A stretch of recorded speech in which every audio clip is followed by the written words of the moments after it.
Dear Chairman, dear colleagues, I am Dr. Taner Yilmaz from Hacettepe University Hospital, Ankara, Turkey. I'd like to talk to you about voice feminization and voice masculinization today. First of all, I'd like to thank Dr. Chen Chiban for inviting me here, for giving me this chance to address you today. Let's start with voice feminization. Let me give you some basic information on voice femininity. Male voice changes between 90 to 150 hertz, whereas the female voice ranges between 190 to 250 hertz. Between 150 and 190, we call this gender ambiguous range, where the person can be called female or male. 50 to 60% of femininity is determined by the pitch of voice or the fundamental frequency of voice. In order to for the person to be called female, you should go above 190 hertz. If it is below 190, sometimes these people will be called gentlemen on the phone and they won't be satisfied. The other, in order to increase voice pitch during surgery, we can decrease length and mass of the vocal folds and increase tension and stiffness of vocal. Surgically, we can control these 4 parameters. You can decrease subglottal pressure, but you can't do this through surgery. We can do this only through voice therapy or respiratory therapy. Tracheotomy approximation is most frequently performed voice feminizing surgery in the world. There's a talk on that, so I'm not going to talk about it much. Sevgi Temel, 18 yaşındayım. Bolu'da oturuyorum. Şu anda çalışmıyorum. Okuldan daha yeni mezun oldum. Şu anda çok iyi. Memnunum yani. She's happy right now, but let's see. Several years later, Karısı, 25 yaşındayım. the Bolu'da pitch yaşıyorum. dropped, Ev hanımıyım. so I will perform Çalışmıyorum. web formation. Bir tane. Sevgi karısı Bolu'da yaşıyorum. Evliyim. That's her voice after web formation. Evet. Now she's more happy, and this result is permanent. Dr. Kunachak from Thailand described what he called thyroid cartilage and vocal fold reduction. It becomes smaller, and vocal folds are also become shorter. A new anterior commissure is formed through sutures. So you have at the end smaller larynx and shorter vocal fold. Later on, this procedure was named feminization laryngoplasty by an American colleague, James Thomas, and he published 94 patients. Their pre-op fundamental frequency increased from 139 to 196, a very good result. But he reported a very high revision rate. That's the main problem of feminization laryngoplasty, because there is usually an asymmetric tension on both vocal folds. This is a real big problem. If there is an asymmetric tension, then this patient will have diplophonia after surgery. Later on, our colleague from Finland described laser-assisted voice adjustment, shortly LAVA. Here, using carbon dioxide laser, you vaporize epithelium and superficial lamina propria on the superior surface of the vocal fold. Here, there is a little decrease in mass because you are removing only the mucosa, and there is increase in stiffness because of scar formation. And there is little increase in fundamental frequency. He reported very high patient satisfaction rate.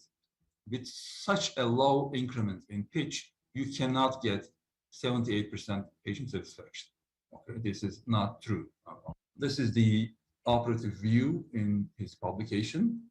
The laser wounds should be symmetrical on both vocal folds. Otherwise, the patient will have diplophonia. My classmates from Hacettepe University Faculty of Medicine, Dr. Ismail Koçak, is now in practice in Istanbul. He described laser reduction glotoplasty. Here again, we are using laser to reduce the vocal fold mass, but a much higher vocal fold mass is reduced here. We remove mucosa together with the underlying vocal ligaments, lateral half of the vocal ligament, and medial part of the vocalis muscle, all the way down to the conus elasticus. So big trough of tissue is vaporized, and then we suture it, preventing granulation tissue formation and increase in mass of the vocal folds. By suturing, we are making the decreased mass of vocal fold permanent because we prevent granulation tissue filling this gap. And also, you are during suturing, we are tensing the mucosa, which also further increase the pitch of voice. This also gives a permanent voice feminizing result. Now, this is an operative video of one of my patients. I'm using carbon dioxide laser with 2-watt power with the smallest spot size available. Lateral half of the vocal ligament, medial part of vocalis muscle are reduced down to the conus elasticus. Later on, I'm suturing the wound in order to make the decrement in the vocal fold mass permanent. The right vocal fold was sutured. Now the left, I'm doing the same thing on the left vocal fold, and it should be symmetrical on both vocal folds to prevent diplofonia. Again, the lateral half of the vocal ligament, together with the medial part of the vocalis muscle, down to the conus elasticus level is removed, and then the wound is closed with 2 sutures. These are 6-0 vicryl sutures, absorbable sutures, with the reverse cutting needle. This is the post-op view. İsmim Dilara Yağmur Özvan, İzmir'de yaşıyorum. Transsexual. 23 yaşındayım. Sosyoloji 23 okuyorum. Sesimin kadın erkeksi olduğunu düşünüyorum. She has Kadın 120 stüdyona Hz dönüşmesini istiyorum.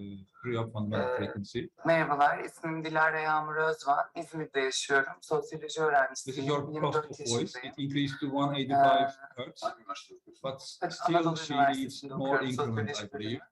So Eskişehir'e mi geliyorsun? Hayır, uzaktan eğitim. I'm planning to perform web formation. I published results on laser reduction glotoplasty several months ago on Annals of Otology, Rhinology, and Laryngology. It was described as external procedure in 1982. Later on, the endoscopic procedures were described by Dr. Wendler from Germany. Here, you are suturing anterior half of the membranous vocal folds together.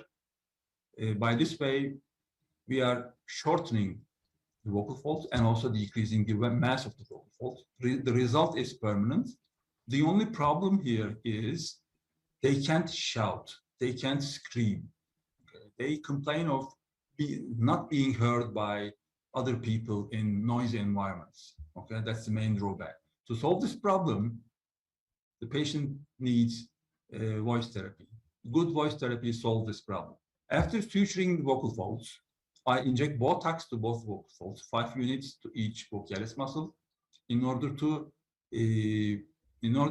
prevent sutures from cutting through the vocal fold tissue, because vocal folds are mobile. So as they move medial and laterally, the sutures will cut through tissue in time.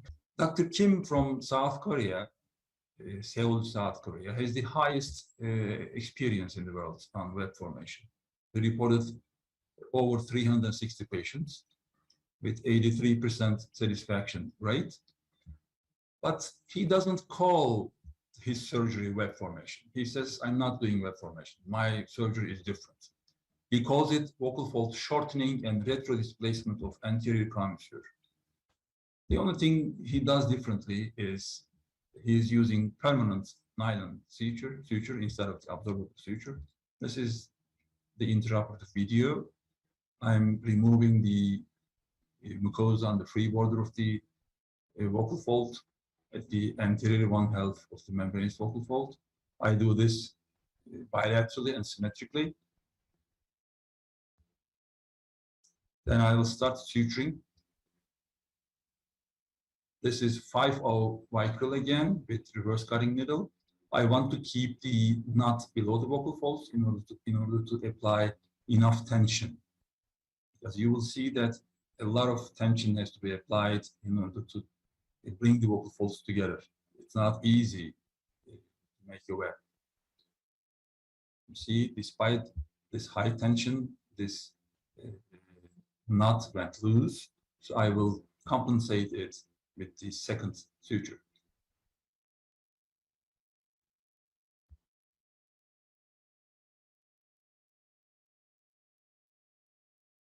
So I made 4. There is 1 additional at the anterior commissure, 5 sutures. Yağmur Yılmaz, 23 yaşındayım. Ataşehir'de oturuyorum. 23-year-old transsexual. 1,5 yıldır bir ameliyat geçirip transseksüel oldum ama sesimden çok She has rahatsızım. 120 Hz pre-op fundamental frequency. Benim ismim Yağmur Yilmaz. İstanbul Ataşehir'den That's her geliyorum. post-op voice. Yaklaşık 2 ay öncesinde ses ameliyatı olduk. Kontrol Now, amaçlı. She has Yere ziyarete 205 geldim. Hz. I published my results on web formation in Journal of Voice in 2017. Pre-op fundamental frequency increased from 152 to 195. That's around 45 Hertz increment. That's what you usually get. If somebody says the fundamental frequency increment is 100, 120 Hertz, that's not true. Don't believe that. 26% of my patients were not satisfied with the results, so I had to add laser reduction glotoplasty on them. So my patient satisfaction rate is around 74%. Post-op results of patients who were unsatisfied with the web results. So you have to go above 190 Hertz in order for the patient to be satisfied. Now the web and laser reduction glotoplasty combination, which is sometimes necessary. A transsexual patient came to me after my web formation. She said, I'm not happy with my voice. I saw this hole in the web. So I said, I will revise this case. So I removed that area and resutured, and I added laser reduction glotoplasty on her. And that's her pre-op voice. Adım Elçin Tekin, Bakırköy, İstanbul Bakırköy'de ikametgah ediyorum. 130 Hz. Sesim kalın, erkeksi duruyor. Merhaba, ben Elçin Tekin. That's her post-operative Fakat voice. çocuklar bizim gibi sorular sormazlar. 225 Hz now. Mesela neden buradayım? Her gün ruhumu yıpratan bu işi yapmamın tam olarak amacı ne? I published my experience on sequential glottic web and laser reduction glotoplasty in laryngoscope this year. I had 35 patients. After combination of these 2 procedures, patient satisfaction rate rose to 100%. Now let's talk about voice masculinization. This is a pitch lowering surgery. How can we lower the pitch of voice? We can increase the mass of vocal folds by injecting various materials into the vocal. We can decrease tension of the vocal fold, which is usually the case in voice masculinizing surgeries.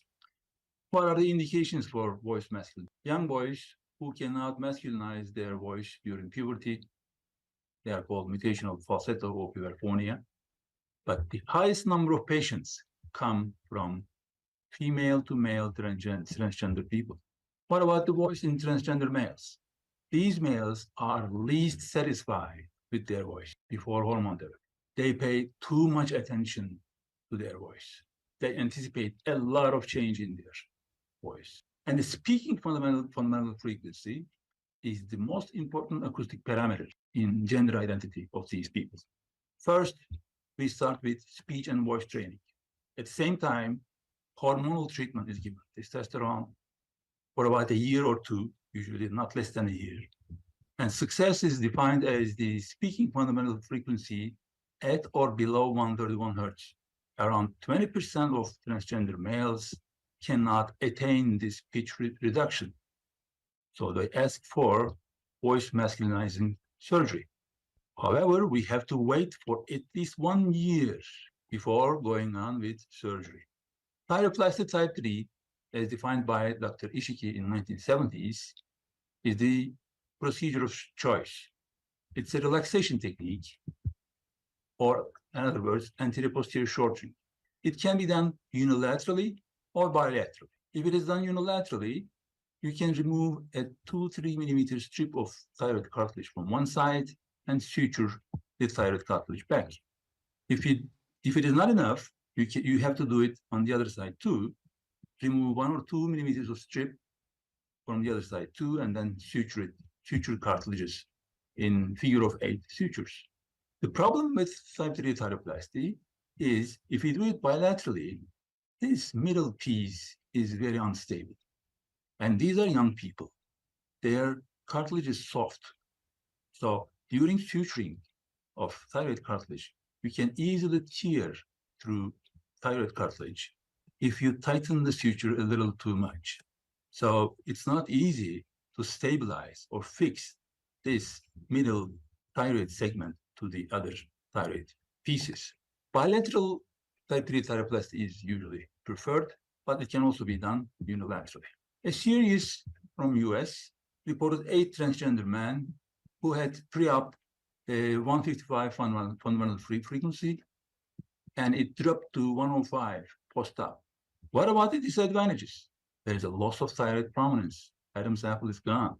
He is a transgender man, and he may want this thyroid prominence. It may be important for him. Şu var abi. This is a young man. 4 kardeşim var. He has a falsetto voice. He has Bir tane abim, 2 tane ablam. So he's been receiving Botox injections to various muscles. Patients on the local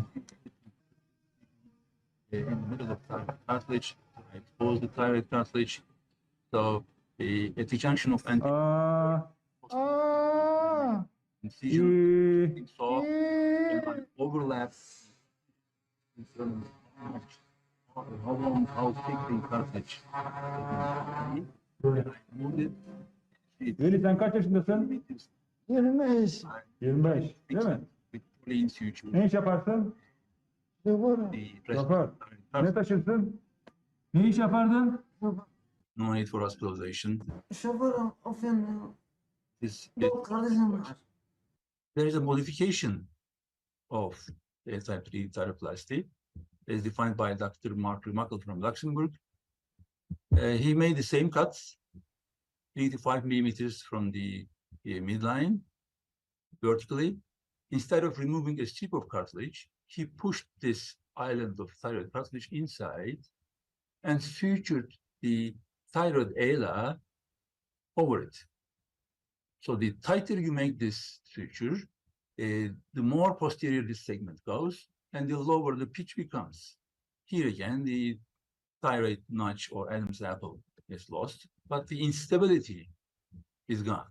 Another modification is also called diamond thyroplasty or baklava thyroplasty. You mark the anterior commissure, and then you go up 5 millimeters, go down 5 millimeters, go laterally 12 millimeters on each side. So you make a diamond-shaped incision around anterior commissure. You elevate the perichondrium, and you push this segment inside. Here, the thyroid prominence is protected, and the instability of thyroid cartilage doesn't exist. So this is what I like. Ben Walid Muhammed Said Abbas, Iraqi 26 yaşındayım. İnşaatçıda çalışıyorum. Ne zaman geldin Türkiye'ye? And now the thyroid cartilage exposed. The anterior commissure. I go 5 millimeters superiorly, 5 millimeters inferiorly. Mark them with the electropottery, and then go posterior 12 millimeters on each side.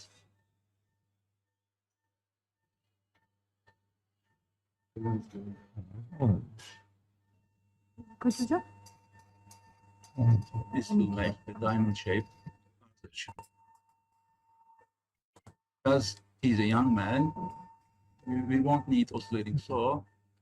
Cutting with a knife is much easier and much safer. Bleeding comes from the vessels of the internal perichondrium. Bir hadi bakayım. Ses nasıl? Lower pitched voice. Kalınlaştı mı? This is the way. Walid.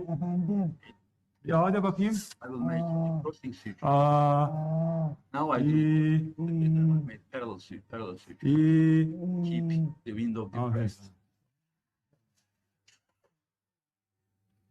Hadi bakayım. Walid Muhammed Said. Hadi But now crossing suture. Another modification of type 3 thyroplasty, second class lever. Inferiorly based thyroid cartilage flap is prepared. It's based inferiorly, and this goes 3 millimeters laterally on each side. Again, the thyroid prominence is preserved, and there is no instability of thyroid cartilage. Thank you for your attention.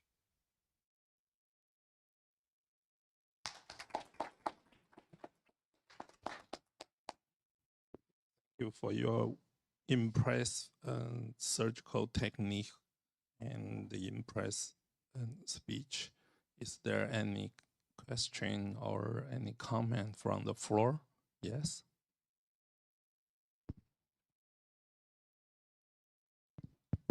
Dr. Yilmaz, I'm Dr. C.T. Wang. Nice to meet you again. And I noticed that when you're doing a web formation, the Wendler glottoplasty, you tend to suture your knot below the vocal fold. May I ask what is the rationale for doing so? Because intuitively, we tend to keep our knots above the vocal folds. Can you share why you're doing this special maneuver? Thank you. A very good question. Well, I started doing it with the knot above the vocal folds. But while doing that, you cannot apply enough tension. So I said, why don't I change it? I started doing it. I started to keep the knot below the vocal folds.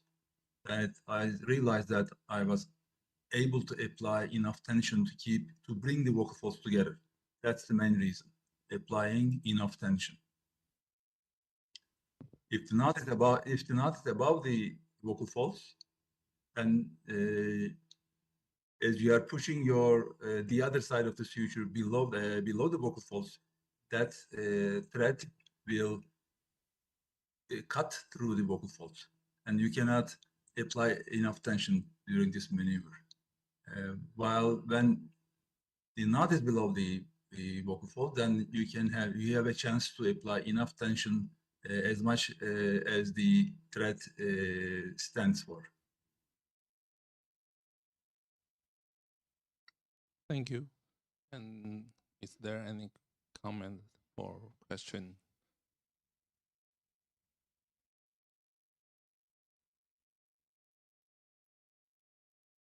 Thank you, Professor Yilmaz. I'm Dr. Chen Wang. Thank you for accepting my invitation and give a very wonderful talk. I have a question for you. Although you mentioned your technique to perform a web laryngoplasty is not so easy, but according to my experience, it's really difficult to make a knot in a narrow laryngoscope.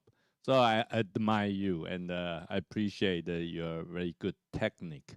So, but in every patient or every adult have a different anatomy. Have you ever encountered any difficulty when you make the two stages on the vocal fold to form a good glottal web? And in addition, the patient expectation. I also concerned about the expectation, because this kind of surgery probably the outcome is not predictable. So how do you persuade your patient to receive this kind of surgery? Thank you. Well, very wise questions, Chenchi. First, I started microsuturing through laryngoscope during arytenoidectomy procedures. During arytenoidectomy, as I removed the arytenoid cartilage partially or totally, I prepared mucosal flaps, and I lateralized these mucosal flaps with sutures. So I practiced a lot during these surgical procedures. My personal experience on arytenoidectomy is over 550 right now. I'm about to reach 600 in about a year or so. So I have been doing several thousand microsutures through laryngoscope. So when I started doing Wendler glottoplasty, it was much easier as I had enough training. So I also suture during laser reduction glottoplasty, which is a much finer suturing. You cannot apply too much tension, and you can easily tear through the mucosa. If you tear through the mucosa, that will damage the vocal folds. So laser reduction glotoplasty suturing is much harder. So I suggest you start with other procedures like arytenoidectomy, then go to Ventler, then go to laser reduction glotoplasty mucosal suturing. That's the way of gaining experience in time. And the second question, first I advise my patients laser reduction glotoplasty as my first choice. And that will increase pitch of voice around 40 hertz. I always tell them there is no guarantee. Okay, some of them will have much higher increment. Some of them will have much less increment. We do not know right now what the reason is exactly. So I tell them I will do just one surgical procedure and check the result post-operatively. If it is enough, I stop there. If it is not enough, I add the second procedure. And we'll see what will happen. I had patients who had 130 hertz post-op after Ventler. Okay, 130, 140, 150. So it increased from 110 to 130, from 110 to 150, or from 100 to 150. So these are still male voices. Then I tell them, okay, let's add laser reduction glotoplasty to it, or just do it reverse. Do the laser reduction glotoplasty first, then add the other one. So that's how I convince my patients before surgery. Usually after 2 surgeries, you go above 190. So I guarantee that. And Thank you. My third choice will be a cricothyroid approximation. Thank you. That's very good suggestion. We can, for laryngalgia, probably we can perform the practice the suture if we want to, when we remove the patient's larynx by total laryngectomy. Before the total laryngectomy, we try suturing technique, and after that we do the total laryngectomy. And also, I agree with your suggestion. Tell the patient the truth. They need patience. Maybe one procedure is not a home run for them. We need another additional management. Yeah, thank you. Thank you. Let's give the professor a big hand, and thank you for your speech. Okay.